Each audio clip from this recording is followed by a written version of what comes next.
Hello बच्चों, मैं SK. Verma स्वागत करता हूं आपका अपने YouTube channel V Digital Science Classes में। जैसा कि आपको पता है कि हम लोग मैटर इन आवर सराउंडिंग्स पढ़ रहे हैं बेटा, और लगातार पार्टिकल्स के नेचर की स्टडी कर रहे हैं, क्योंकि मैटर पार्टिकल्स से बना हुआ है। यदि आपका पिछला कोई भी लेक्चर छूट गया है तो चैनल पर जाएं, लेक्चर फाइंड आउट करें, स्टडी करें, कॉन्सेप्ट का परसेंटेज हाई रखें, क्लियरेंस परसेंटेज हाई रखें। चलिए अगली प्रॉपर्टी को स्टडी करते हैं। अगला प्रॉपर्टी है बेटा, particles of matter have a spaces between them. बात सही भी है, पहले भी मैंने आपको पढ़ाया था कि एक पार्टिकल है, दूसरा पार्टिकल है, दोनों के बीच स्पेस जो रहता है उसको वॉइड कहते हैं।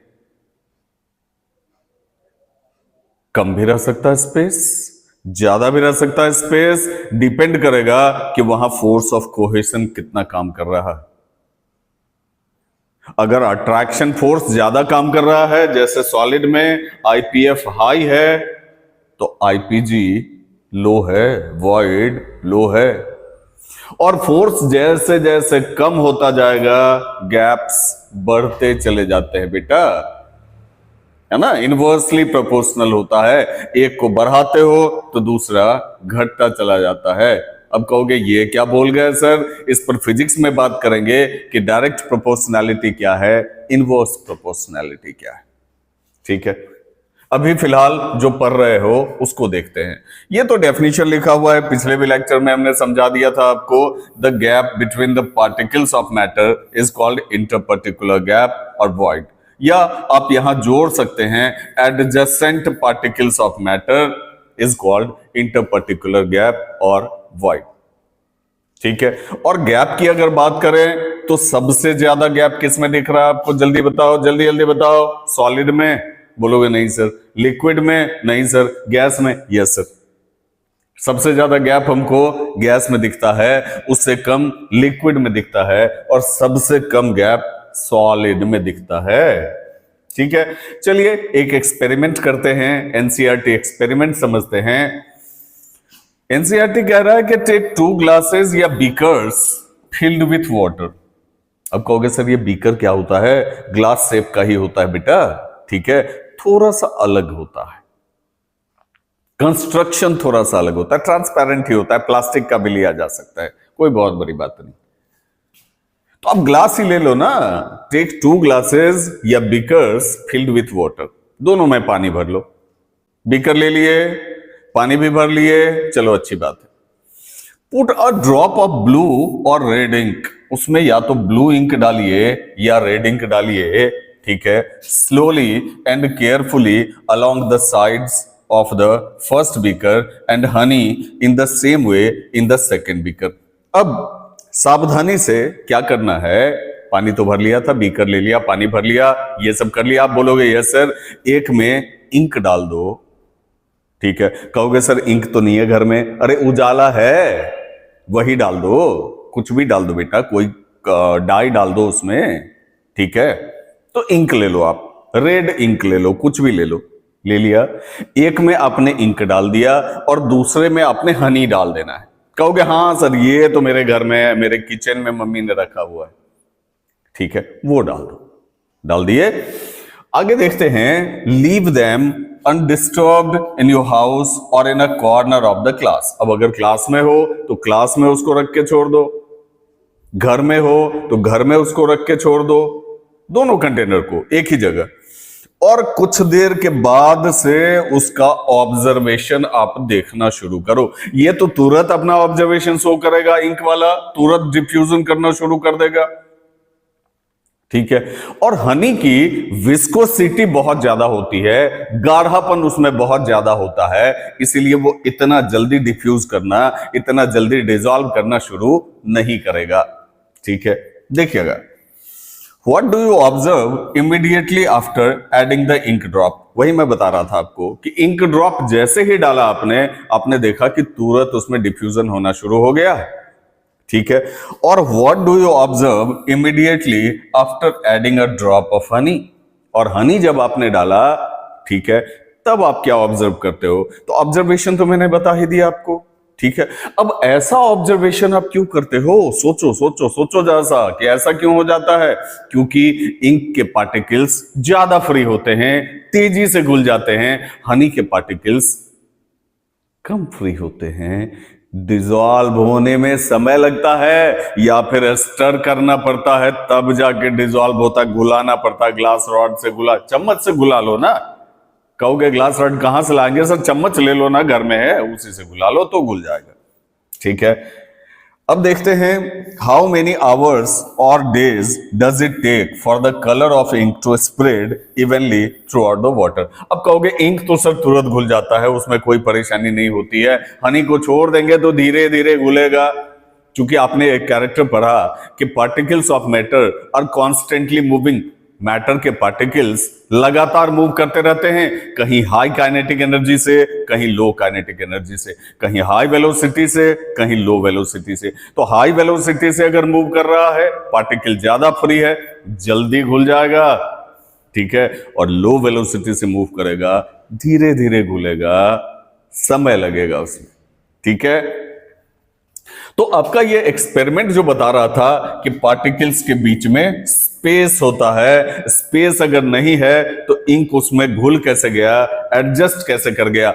आपने पानी में नमक घुलाया होगा, ये हो गया H2O का एक पार्टिकल, ये हो गया H2O का दूसरा पार्टिकल, नमक को घुला दिया, नमक कहां गया सर? इस गैप में उसका जो है पार्टिकल क्या हो गया, एडजस्ट हो गया, इसलिए घुलने के बाद दिखता नहीं है। तो बेटा गैप है तब ना एडजस्ट हो गया, यहां गैप था तब ना ये डिसॉल्व हो रहा है, डिफ्यूज हो रहा है। मतलब ये प्रूफ करता है कि पार्टिकल्स के बीच में गैप होता है। और इससे पहले भी आप देख चुके हैं कि पार्टिकल्स होते हैं। नंबर एक, पार्टिकल्स बहुत छोटे होते हैं। नंबर दो, और तीसरा, पार्टिकल्स के बीच में फोर्स ऑफ अट्रैक्शन काम करता है। और चौथा, जिस पर आज हम लोग काम कर रहे हैं, कि पार्टिकल्स के बीच में गैप होता है। सही है ना? चलिए आगे बढ़ते हैं।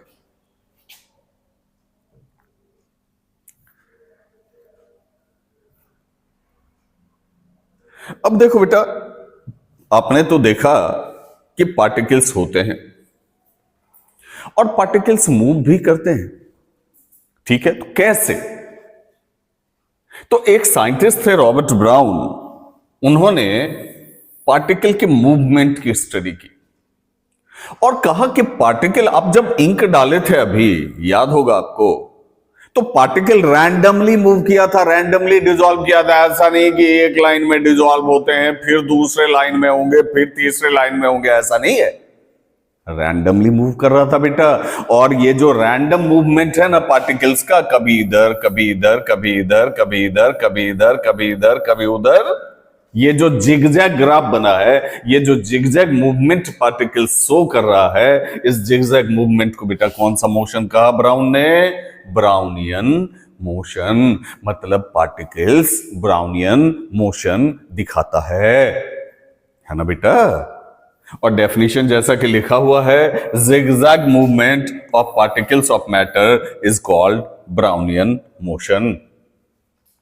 और दूसरा, डिफ्यूजन। अभी आपने तुरंत पढ़ा, तुरंत समझा कि पार्टिकल्स इंटरमिक्स कर जाते हैं।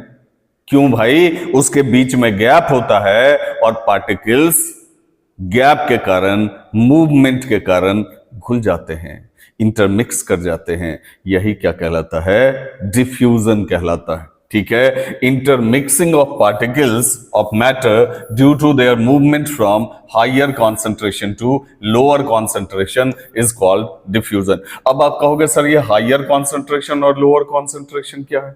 बढ़िया बात है, गुड बेटा। अभी ग्लास में आपने इंक डाला था या रेड कलर डाला था, तो जहां डाला वो पॉइंट हायर कॉन्सेंट्रेशन है और जिधर वो डिफ्यूज कर रहा है वो लोअर कॉन्सेंट्रेशन है।